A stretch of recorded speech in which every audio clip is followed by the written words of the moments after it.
Good morning, good afternoon, good evening, everyone. Thank you for joining us today on another session of We Connect's Academy Learning from Women Leaders Around the World series. My name is Andrea, and today I am very happy to introduce Ibilola Amao. She's the Principal Consultant and Founder at Lonadek, a certified women-owned company offering solutions in technology to the energy, infrastructure, manufacturing, and oil and gas sectors. She has many years of experience mentoring and coaching, especially women and youth, for positive transformation. And today she is going to provide some very interesting tips for the entrepreneurs out there. I'll let Ibilola introduce herself, but I would like to remind all the attendees that you are in listen only mode. That means that you're muted. So if you have any questions, please write them down in the Q&A box on the GoToWebinar control panel at the right side of your screen. We will make sure to read them out loud once the webinar is completed. We encourage you to do as many questions as possible, so you can start now.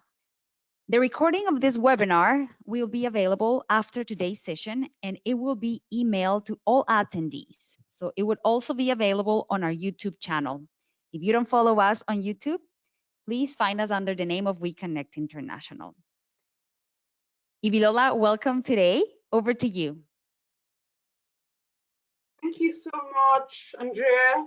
I'm pleased to be here making a presentation on innovation and entrepreneurship. And I look forward to engaging with women in business, with We Connect from all over the world. Thanks for the privilege. I'll just start by running through the content, which is basically about why do we innovate and create enterprises. And I'll look at a bit of the sustainable development goals, sectoral entrepreneurship, meeting business, social impact, and CSR needs, the Paul Graham startup curve graph, tackling the thought of sorrow in innovation, inspiration, illumination, and revelation in innovation, as well as innovation and entrepreneurship ecosystem. And then we'll end at harnessing innovation and entrepreneurship. So the first thing I'd like to say is why innovate and create enterprises? Most people go into entrepreneurship because they want to make a difference. And the first one of the concepts I would say is try and get a few pictures around your environment and try and change your lens periodically and ask yourself the question, what do I see? So I'm asking the question now, what do you see? So take a peek at each of these pictures. The first one is traffic system. Some people would grumble and complain in traffic, but the question is, what do you see? Do you see problems, issues, and challenges? And as an entrepreneur who is trying to innovate, can you convert them into opportunities, projects, initiatives, products, and services based on your potential, your talent, and your passion? The next thing is a woman who is trying to do some planting in a field somewhere in Africa, and she has issues with her instruments. What do you see? The next is a port somewhere in South Africa. A whole bunch of boats are there. They're all stuck in one place. What do you see? What opportunities, projects, initiatives, products, and services do you see? The next photograph is parched land, which is dried up due to climate change. What do you see? Another one is a port where some containers, 20, 40-foot containers have arrived at the port of a country with goods. What do you see? Do you see opportunities, projects, initiatives, products, services? And the final photograph is one of cocoa pods and seeds and some opportunities, projects, initiatives, products, and services there. So what is innovation and enterprise? It's all about what do you see, and then who, what, why, when, how, which, and where. So the job of an entrepreneur who is trying to innovate and create enterprises is to be a problem solver, somebody who sees problems, issues, and challenges and is able to convert them into opportunities, projects, initiatives, products, and services. And this is relying on your personal potential, talent, and passion, as well as the potential talent and passion of people within your ecosystem. Could be your team members, could be your business partners, could be people in your organization. And why do we need to innovate? We must innovate because there's so much disruption around and things are changing very speedily. Culture is changing. You have to continuously reinvent your business, differentiate yourself with your unique selling point, continuously adjust. You must always identify and add new value, outcompete the competition, and create new markets or discover new markets. So innovation and creation of enterprises is all about making a difference and leveraging what you see. So sometimes we go out and we take a look at things or we pass by things, but we must, as entrepreneurs in the innovation mode, continuously ask ourselves the questions: what difference can I make? What do I see? What's been disrupted? Is there a culture change here? How can I differentiate myself and my USP? Can I add value? Can I outcompete the competition? Are there new markets here? Take, for example, Airbnb looked at the hotels, the Hiltons, the top brand hotels, and decided to do things differently, leveraging digital. So we're in a very digital season at the moment. So most times when we ask ourselves, what do you see? And we ask who, what, why, when, how, which, where, we must always think analog, digital. Is there an opportunity here? Can I take advantage of something other people are not seeing? How do I create value? What do I do? And who do I do it with? Thank you so much. So we go to the next slide. The next slide is basically a whole bunch of pictures I've put here just to give you an idea of what do you see. Here you can see different photographs. So I'll start with the barrels of oil because I work in the oil and gas industry. And you can innovate and create enterprises because you want to create jobs and wealth. Some people would just like to sell barrels of oil and earn a lot of dollars without looking at the entire value chain. The entire value chain involves creating jobs and wealth, which is the upstream, midstream, downstream. You could actually go into refining, petrochemicals, gas to power. There's so many things within the value chain of oil and gas. And you could even use oil as feedstock in petrochemicals to create a whole bunch of products and services. So if a short-sighted person were to look at exploration and production of oil, they would see dollars and oil barrels. But if a long-sighted person who is visionary and wants to create value looks at an oil and gas field, they would see opportunities for not just exploration and production and selling barrels of oil, but also moving into the midstream and downstream, creating a lot of jobs and a lot of wealth. So what do you see? Keep thinking. Next is to alleviate poverty. Here we can see a whole bunch of waste in terms of plastic waste, and I've just decided to narrow down on plastic waste in bottles. So you can see some people see plastic waste as just waste, whereas some people have created a huge business and opportunity from this issue, challenge, and problem. And right now you could have plastic bricks and blocks, road paving stones being developed. Roads are being created and built from plastic waste. This is a road being built from plastic waste. And at the height of the pandemic, we had people actually convert their plastic bottles into PPEs for the pandemic. So you can see that what is one person's waste could be somebody's wealth. So you could actually have the perspective and lens of a waste to wealth or circular economy perspective on waste. And right here, somebody's created hundreds of thousands of bottles into an artistic sculpture and has been able to create a huge opportunity from collecting plastics. So as an entrepreneur, you must always ask yourself, what do I see? Who, what, which, why, how, where, and when. And that's really the adventure of entrepreneurship. In the health and medical area, what do you see? PPEs, face masks, medicines, vaccines, health and organic foods. And on the back of this, because we're coming out of a pandemic, there's a huge opportunity in the area of research and development, manufacturing, logistics, and taking supply chains from analog to digital. So here you could see different various parts of the value chain for plastics and petrochemicals. You could also use different sorts of fertilizers to grow specific foods, and you could concentrate on organic or health foods. So there's always opportunities and projects and initiatives, value creating business enterprises resulting from problems, issues, and challenges. We simply need to work on the lens through which we view things as we move along. The next slide is about where there's a huge opportunity.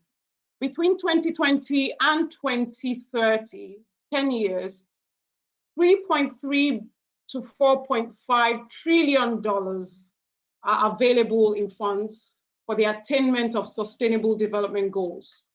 So I would enjoin you to visit the United Nations website to get yourself familiar with the 16+1 Sustainable Development Goals, which are no to poverty, zero hunger, good health and well-being, quality education, gender equality, clean water and sanitation, affordable and clean energy, decent work and economic growth, industry, innovation and infrastructure, reduced inequalities, sustainable cities and communities, responsible consumption and production, climate action, life below water, life on land, peace, justice, and strong institutions. And the 17th Sustainable Development Goal is partnership for the goals. And this is where women in business need to pull together and decide which of these Sustainable Development Goals are we best at tackling, and what sort of vehicles in terms of enterprises, partnerships, alliances, strategic joint venture partnerships as well, and consortia efforts, and how can we drive the attainment of the Sustainable Development Goals through collaboration, because each bucket is quite huge and is barely going to be solvable by individual businesses. Now, what do you see? Within the Sustainable Development Goals, we have the SEE, which is C. So you have the society bucket, you have the environment bucket, and you have the economy bucket. Before the pandemic, most people focused on the economic value, which was basically creating business opportunities. But in 2020, post-COVID-19, we've had to focus more on the environment and the society. And we've had to begin to look at where are the opportunities and how do we build a sustainable business. And the business model needs to accommodate and address the environment and society. So if you look at the CIA fact book of where the huge opportunities are, food and drink security is a major. And then we also need to have metals and minerals to solve quite a lot of the manufacturing problems. Precious metals and minerals as well. We need a lot of wood products. Energy, oil, gas, renewables is very important for energy security. And textile and apparel, machinery, transportation, and electronics is very important. I just want us to focus on SDGs 2, 8, 3, 11, and 17. 2 is poverty. SDG 1 and SDG 15 and 6 are captured in 2. So zero hunger brings the society, economics, as well as the environment together. Quality education is another area where the society, environment, and economic come together. And sustainable cities and communities, good health and well-being are so important. So this is an opportunity, these are huge opportunity areas where businesses will thrive in the new norm. Going to the next slide, you can break the Sustainable Development Goals opportunities into sectoral entrepreneurship opportunity areas. And one of the areas that is very key and has changed quite significantly is the area of education. Education has moved virtually from face-to-face training and education to blended, which is online. A lot of online learning management systems have been implemented, as well as a bit of face-to-face with social distancing and using the PPEs. But now we are going to engage more online. Energy, power, oil and gas, coal, hydro, electricity, biomass energy, solar and wind are areas where in the next 10 years, huge opportunities will evolve. The deployment of computer systems and information technology are creating in an accelerated manner jobs of the future and huge opportunities as intelligent systems are being deployed. So whether it's digital platforms, whether it's artificial intelligence, blockchain, digitization, the digital twins, these are huge areas where huge opportunities exist. Moving that to the next bucket will be commerce, banking, and fintech. So technology is really changing the dynamics of entrepreneurship, and continuously innovation is required because your old business model is probably not able to compete as effectively as it could pre-pandemic as it has to now because of the accelerated digitization regime we're in. Infrastructure is another area of concern: railroad, bridges, waterways, and structures. This is an area where huge capital investments go in, and one has to actually identify the strategic partnerships that are required to enter the supply chain of providing the materials, the equipments, and the sort of products and services that are associated with infrastructure. Roads, bridges are being built on a daily basis, and people are beginning to look at railways, waterways, apart from the air transportation. Agriculture is a very important aspect in the area of entrepreneurship because food security is key for the survival of man. And people are beginning to understand the value of organic and health foods for life sustainability, and people are becoming to be more specific about the kinds of food they take. And this is where we see blockchain moving into the agricultural value chain for traceability of food and products in the supermarkets, for example. So looking at the tags on your food products, you will be able to scan them with your smartphones shortly to be able to tell exactly where the food products came from, whether it is organic, whether it's a health food, or whether it has some fertilizer or chemical components. So that's the future. And as we all know, health and medical is at the front burner in society at the moment. A lot of money is being invested in research and development to be able to discover whether the vaccine or the drugs or the associated health remedies to address COVID and any future pandemics. So these are huge opportunity areas where we need to look, see, learn, and begin to change the lens of being able to convert issues, problems, and challenges into opportunities, projects, initiatives, products, and services. Next slide, we'll be looking at entrepreneurship. And entrepreneurship could be in 3 buckets. You could actually have a business approach to entrepreneurship, which is short-term oriented. You could actually have a business stroke social impact, or you could actually have a corporate social responsibility approach to your business. So how do you innovate within an entrepreneurship system? The first thing is you need to acquire knowledge, audit systems, existing systems, and look at how you could deploy technology to accelerate the performance of your business and the competitiveness of your business. Will you have to pivot your business? Would you have to grow your business exponentially? You need to acquire the knowledge based on your track record, lessons learned, audits, and historical review to determine how to go to the second stage. At the second stage, you need to comprehend, evaluate the current and future impact on past, and define relevant things, and then response that will be appropriate for where you see issues, problems, and challenges. The third point is to investigate different applications. What needs to change? Who, what, where, when, how much, which, with. And in the investigation, you will need to come up with quite a bit of data that needs to be analyzed and reviewed.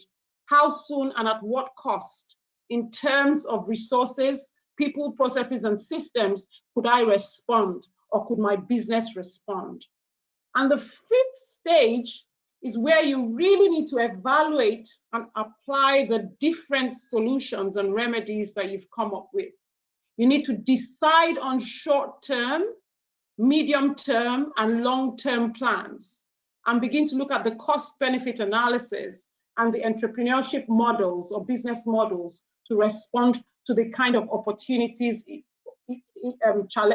want to address in terms of problems and challenges and issues that you've identified earlier on. At the end of the day, the job of an entrepreneur is to create solutions, define what needs to be done, by who, how, and when, and roll out your plan. So that's what the real meat of entrepreneurship is. You would also have to decide which of the entrepreneurship buckets will be the right vehicle to drive your plan.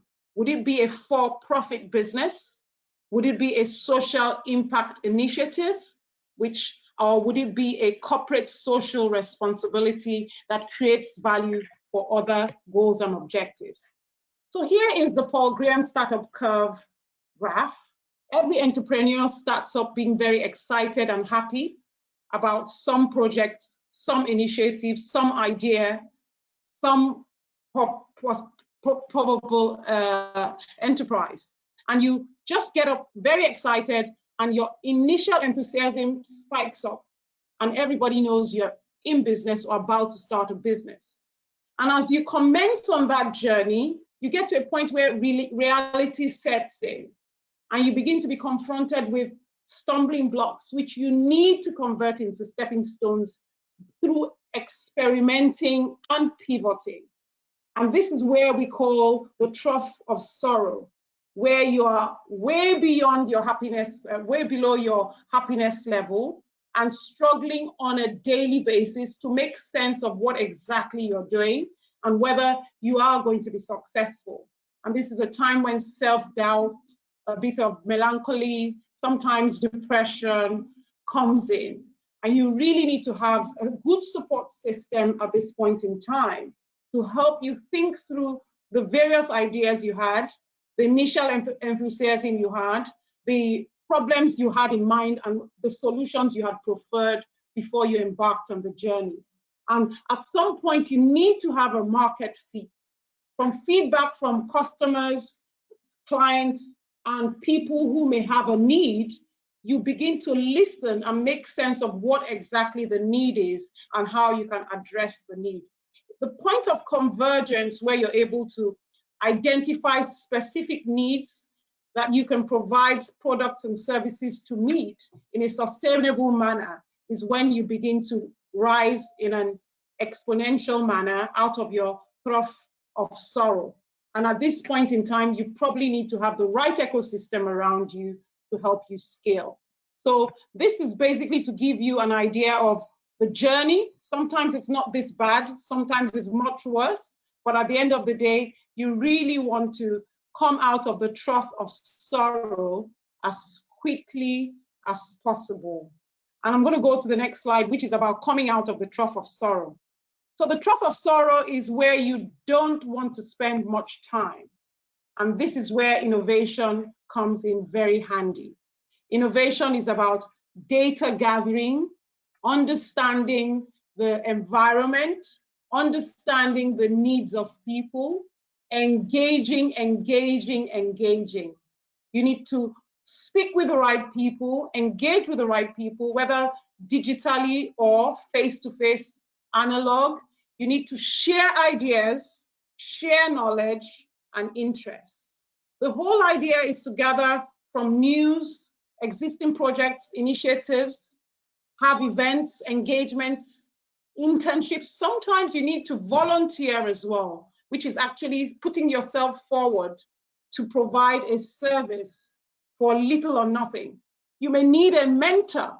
A mentor may be someone who could ask you the kind of deep questions that in answering those questions and going out to discover the answers, you begin to get clarity on the business model and what you're trying to achieve. An internship is basically taking a short period of time within an existing business to have an insight into the skills, competencies, and capabilities that is required to succeed in a particular area where you need to have insight. And then you need to engage in hangouts, meetups, hackathons, and you need to continuously seek and acquire information and data. There are a few areas where I would like to recommend you pay attention. The World Economic Forum at the beginning of every year paints a good picture about different scenarios, plans for the majors, the course of action the industry leaders intend to take, and where exactly leaders of various countries and economies decide they would like to progress in the development of opportunities. So that's an area where we all need to pay attention annually. The Sustainable Development Goals, like I mentioned earlier, is ongoing, a 15-year project where in the last 10 years, and in view of the fact that our $4.4 trillion will be spent in the acceleration of the attainment of Sustainable Development Goals, I would advise us to pay close attention to the 17 Sustainable Development Goals or the 16+1 Sustainable Development Goals.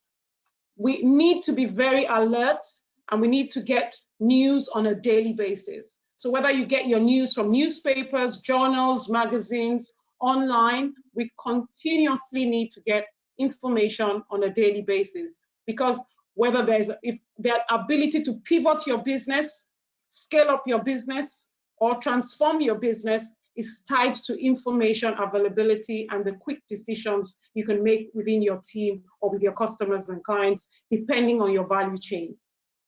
Google Alert is a very useful source of information. I would advise you to set up some Google Alert on your emails so that on a daily basis you get ready information and realistic information about specific areas that concern you or concern the growth and sustainability of your business. Try to have an enhanced LinkedIn profile. A LinkedIn profile should not be underestimated by professionals or entrepreneurs, because most people will check you out on LinkedIn. They'd like to know what interests you, which groups you belong to, and basically find out much about you so that they're in a position to decide whether they would want to collaborate, cooperate, or coordinate resources with you. We're in a season where cooperation, partnerships, strategic alliances, joint ventures, and consortium effort is key to business growth and sustainability. You could decide to be a Facebook, Twitter, or Instagram person. I prefer Twitter, but I would say that you need to know which handles work for you. And you need to consistently be on your handle to make sure you're able to engage effectively and build a community around your hopes and your aspirations. Online learning and development is so important. At the moment, we're on a webinar, but I must say we need to sign up for not just webinars, but also courses, entrepreneurship courses.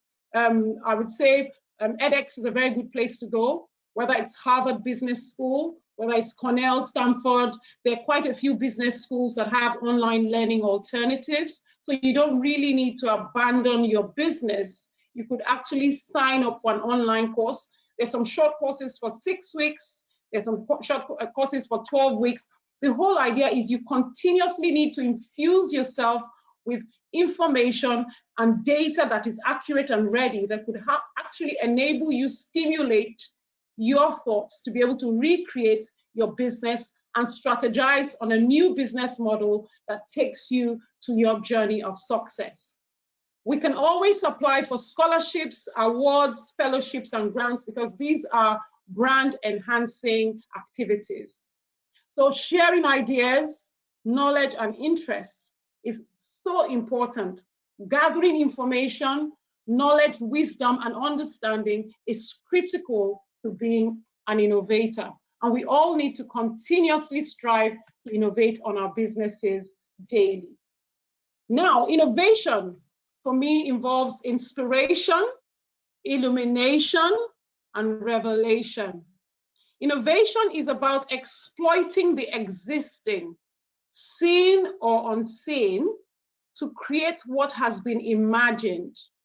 Creating value through critical, logical, out-of-the-box thinking requires imaginative reasoning. So we continuously need to see, and when I say see, I mean change your lens and make sure you're able to identify issues, problems, and challenges and convert them into opportunities, projects, initiatives, products, and services. And how do these come about? There's so much uncertainty about the future. We have issues with financial management sometimes. Performance in our business is an issue. Regulation and compliance is always a requirement. Competencies and talent gap is something we need to close.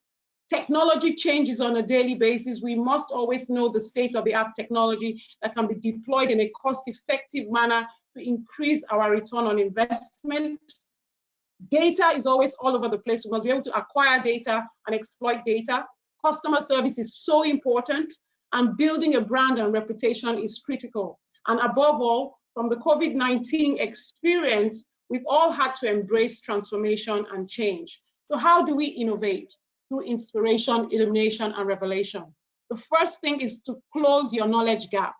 Acquire knowledge, get a mentor.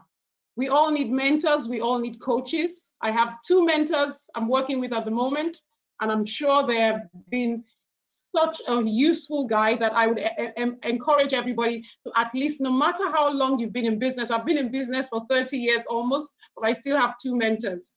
And periodically I change my mentors. And I would say the We Connect group is one of the areas where you could actually find good mentors.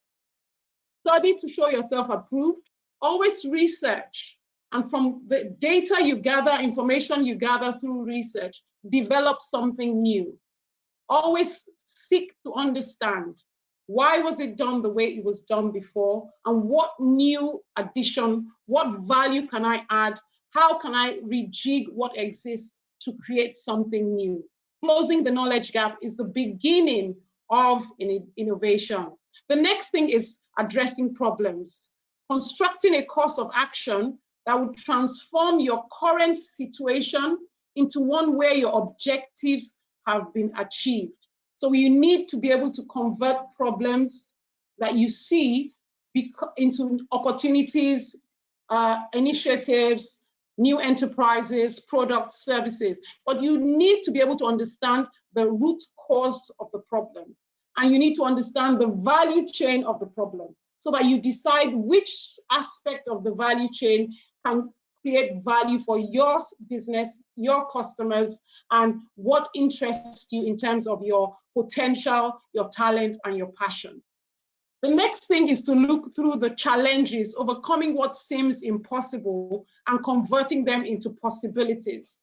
So innovation is about converting impossibilities into possibilities. So this requires scenario thinking and scenario processing. You need to be able to come up with scenario A, B, and C, and options A, B, and C, and decide whether it's a combination of A and B, or B and C, or A and C, or a combination of all 3 is going to give you the required value you want to create. And issues could be technical, administrative, financial, or socio-political. So you need to know, am I wired to solve technical issues or administrative issues, financial issues, socio-political issues, and then you superimpose that on the sectoral areas where you have found opportunities and you're able to grow a sustainable business. These are a few examples of innovating and creating business. So the fashion industry, for example, some people would take an existing pair of shoes and embellish it. Some people would go for traditional fabric and change it into a Western style. Some people would take the design of a newspaper and convert it into a fabric. The question is, what do you see? The global online fashion market is worth 533 billion in 2018, was worth 533 billion in 2018, and is predicted to grow to 872 billion in 2023. You don't really have to be involved in the entire value chain. You need to understand the value chain. You may end up becoming the owner of a platform that sells and markets products that are manufactured by somebody else. You simply need to know the end-to-end and connect the dots to your current business mode and decide how to leverage the information you have. The next is engineering through information technology solutions. A lot of assets these days are becoming digital twins. So you could actually look at the issue that the HoloLens, AR, VR, XR, and MR opportunities for transformation and being able to deploy walkthroughs and opportunities. With the World Travel and Tourism Council warning that there's going to be a reduction in mobility based on the COVID-19, I mean, social distancing requirements, health, safety, security, and the environment requirements, there's going to be limited travel. So the ability to pull in resources, virtual resources, remote resources, digital resources, to be able to take advantage of talents that are remotely located within the geographical location where the opportunities are. There's a need for collaboration, cooperation, and coordination of resources between different geographical locations in the world. So this is an opportunity of the future. The next is 3D printing. I mean, normally people would have manufacturing plants, huge manufacturing plants, developing products and services. Right now, you could have cottage industries with a digital printing machine that creates the most sophisticated plastics in terms of what we have on the market today. HP and BASF have expanded their industrial alliance to advance digital manufacturing, and their marketing for polypropylene is in the region of $2 trillion, and this will be deployed in the automotive markets as well as in the garment and fashion industries. So these are huge opportunity areas. Now let's look at the ecosystem around innovation and entrepreneurship. You need to start off with the resource providers. Where are the incubators and accelerators, entrepreneurship hubs, small business development centers? We need to have the resource providers. The resource providers must also collaborate with learning and development teams, which is basically where the human resource capital is generated. Universities, polytechnics, empowerment centers, through youth initiatives, mentorships, programs, apprenticeships, internships, and coaching programs. Within the ecosystem, you also need the communicators. The communicators are the media, print, publishers, people in the business of advertorials, personal storytelling, social media, cold calling, and networking. You also have the promoters, the associations, societies, institutions, trade groups, governments, initiatives, chambers of commerce. And then you also have the funders. Every small, medium enterprise requires funders, angel investors, crowd funders, microloans, pre-seed, seed funders, VCs, venture capitalists, and equity funders. And where we really need to warehouse the performance and the growth of the SMEs are the collaboration centers. So we need to see more innovation centers, centers of excellence, research and development centers, and platforms. So people are moving from bricks and mortar to digital. Prior, you had innovation centers and centers of excellence and R&D centers in physical locations. Today, they're being migrated from physical locations to platforms. So this is a good opportunity for collaboration and strengthening existing ecosystems. So we need to begin to look at non-disclosure agreements, memorandums of agreements, grants, governments, and foundations collaborating to grow businesses that want to pivot, or businesses that are scaling up, or businesses that want to change their business model by partnering, forming strategic alliances, or joint ventures. So, harnessing entrepreneurship and innovation. This is about connecting dots. And connecting dots is really about finding purpose. So whether it's an individual purpose or a business purpose, the excellent and the most beneficial way to perceive life is to be on a journey of purpose. So there are 4 questions I would like each and every one of us to ask ourselves today. The first is, what do I love to do? Or what does my company love to do? And then it'd be nice for some of us to put that down. What does the world need is another question. I've mentioned quite a few things in this presentation. Their SDG needs, their sectoral needs, their needs that you have in your community that is unique to where you are located geographically.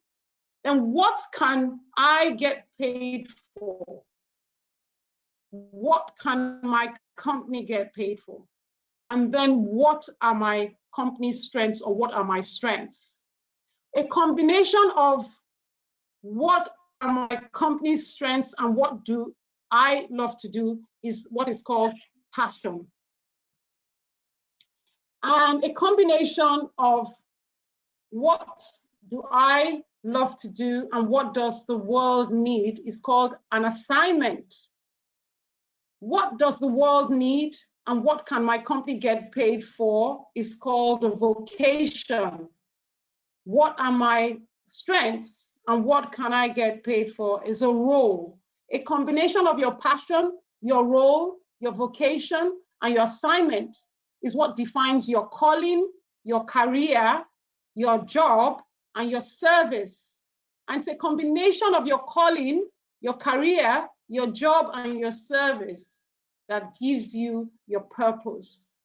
So whether you're an individual finding purpose or you're a business that is looking for growth and sustainability, you need to keep asking these questions.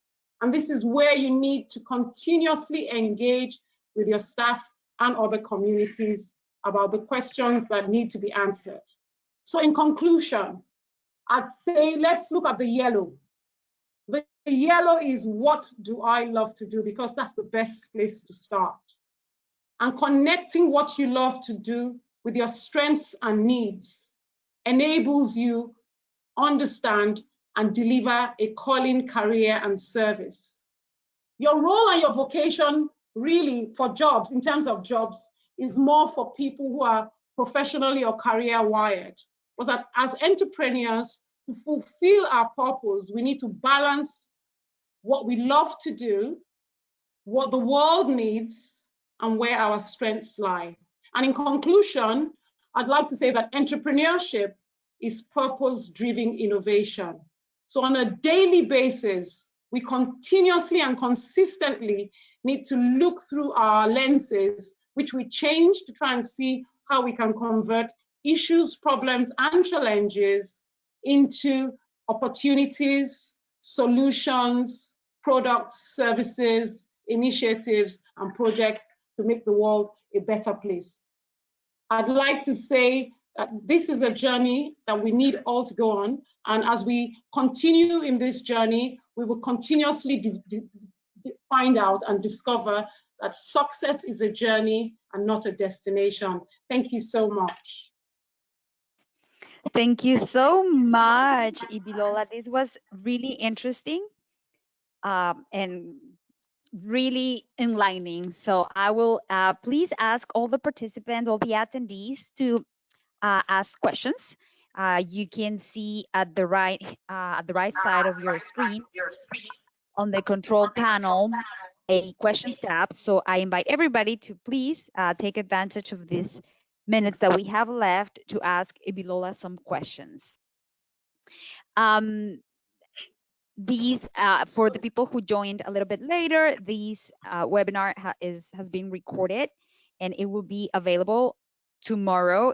We will send it on a follow-up email, and also it will be available on our YouTube channel. Okay, let me read some questions.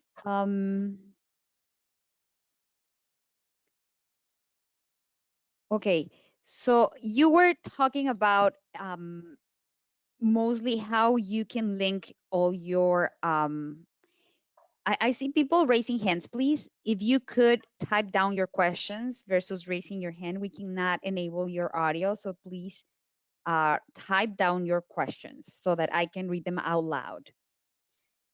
You were saying that it is important to tie somehow your business endeavors to, link it to the sustainable challenges that we're facing in the world right now. When you try to monetize, those ideas, what would be some strategies that you would recommend the entrepreneurs and the innovators when it comes to really offering solutions to the most pressing problems, when sometimes it is difficult to monetize these type of ideas that offer solutions to problems like the environment degradation or health and all the things that you mentioned. Well, thank you so much for that fantastic question. I think studying the Sustainable Development Goals and having a view of your immediate environment, because it's best to address your immediate environment. You need to basically engage in a brainstorming session. And the brainstorming session is basically to identify people with like mind, like thoughts, and like interests. So to scale up on potential, talent, and passion, you need to network. And networking requires identifying people who have a similar goal, objective, interest, passion as yourself. And once you identify the groups or the teams of such people, you will need to engage in brainstorming sessions to be able to identify the what, why, how, when, which, where. And this basically involves continuously testing the norms and seeking for different alternatives and ideas that are bankable. So going to the Innovation Hub, for example, or signing up onto a brainstorming platform is where basically you will have to share ideas and test your scenarios so that at the end of the day, you're able to determine the buckets that your ideas, your solutions, your initiatives, your projects fall into. Is it an enterprise that is for profit? Is it a social impact initiative? Or is it a corporate social responsibility? Once you've been able to identify what buckets your solution falls into, then you need to find out which associations, institutions, societies, organizations have a need. And then you need to connect the dots between the product and the service you've been able to design or develop and an existing need. So you have to engage. You must always engage with your potential customers, clients, and an ecosystem you build around your potential solution. And if you have a listening mentality, and listening is not just hearing, it's actually understanding and being able to define the need and the problem that needs to be solved. And then from gathering that need and defining the need, you can begin to prefer solutions that become projects, initiatives, products, or services. So if there is a project, there are different models. So it depends on which of the models is aligned with your personality.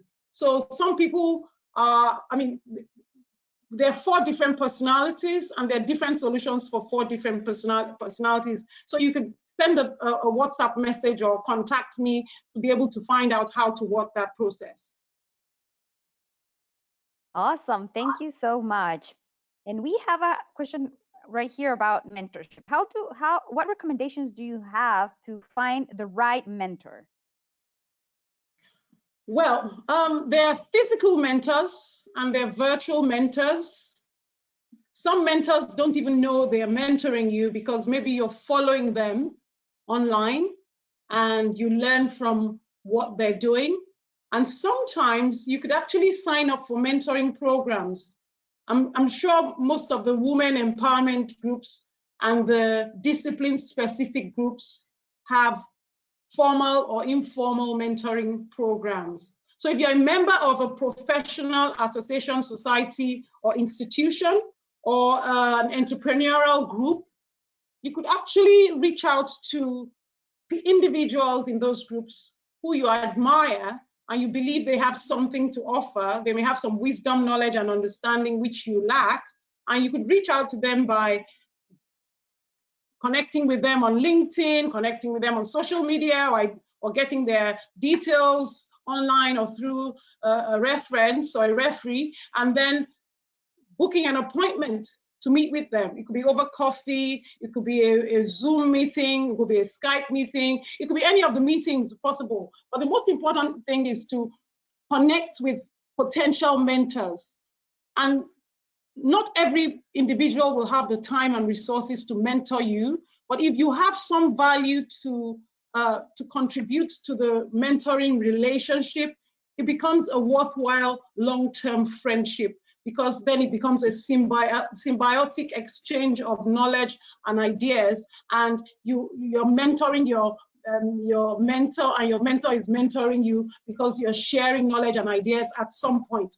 So it may start off with the mentor mentoring you and carrying you, and at some point you may start mentoring your mentor if you are in two different spaces, but you have some residual knowledge in an area your mentor doesn't have knowledge. So I think you need to engage with people that you admire in whatever groups you're involved in, and reach out to them and request for them to mentor you. They would say yes or no, but never give up. Great.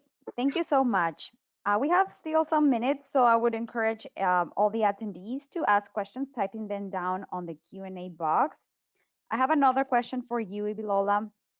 What would you recommend to the people who are already, have established companies or are working in a position for a company?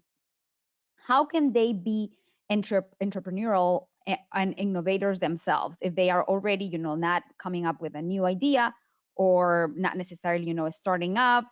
What are your recommendations for all the people who are, in different positions in different industries and companies? I think you need to get out of your comfort zone, because so much has changed in 2020 that I honestly think there's been a reset.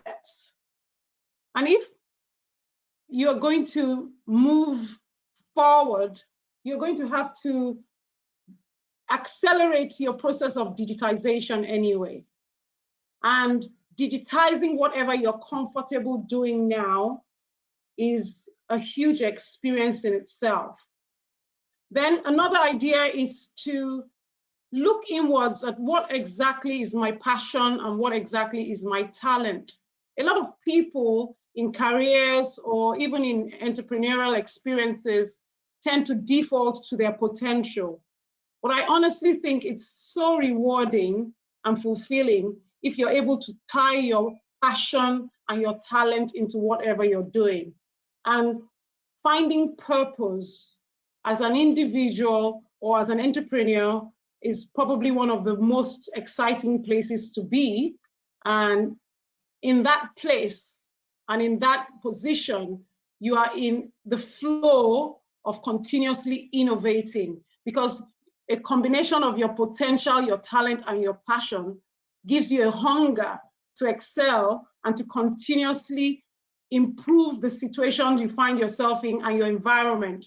And that consistently enables you challenge your norm, and that helps you innovate consistently. And in the process of consistently innovating and wanting to get better, you're able to grow and you're able to sustain different opportunities that present themselves in this journey. So I would say, don't get too comfortable in any position. Always try to reinvent yourself. Always try to discover problems, issues, and challenges. Keep researching online, picking photographs that jump at you. When pictures jump at you, or when things show up that you really take a second look at, ask yourself what, why, when, how, which, where, and begin to test the norms. And that makes you a more innovative person. Continuously challenge your norm. Perfect. Thank you so much, Ibilola. You're getting here a lot of thank you notes. Thank you. I think this webinar has been tremendously awakening. I hope all the attendees had exactly the same experience as me. I enjoyed it a lot. So thank you again. Just reminding everybody that the recording. Oh, you get this awesome message that I need to read it out loud. This is just what I needed to start my day. I think I needed that too. So thank you so much, Ibilola. This has Thank been you. really Thank you. inspiring. We Thank hope you. to continue running sessions with you. Thank you. And they can feel Okay, free to so thank reach you so out to me. much. Yes, please. You have Ibilola's contact information on the screen, so feel free to reach out. For sure, she's a great connection to have. So thank you so much, everybody, for attending, and also you, Ibilola, for your time and amazing insight. Have a great day, Thank you. everybody. Thank you so much. Thank you. Bye. Thanks. Bye. Thank you. Bye.